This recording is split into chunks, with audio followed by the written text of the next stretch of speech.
Hey guys, so I've got a quick video on a 2014 Lexus CT200. I'm going to show you how to reset the maintenance light after an oil change.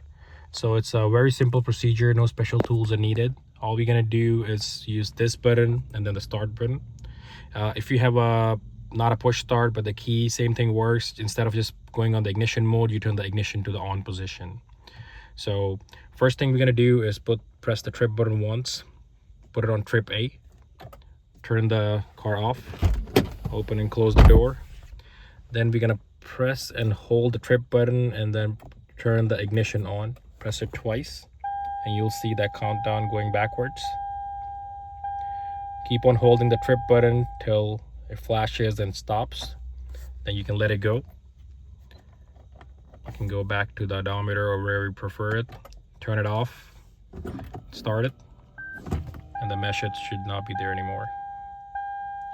So very simple procedure. Sometimes it takes once or twice when you try it for the first time, but usually once you start doing it enough, you don't need to check the procedure anymore.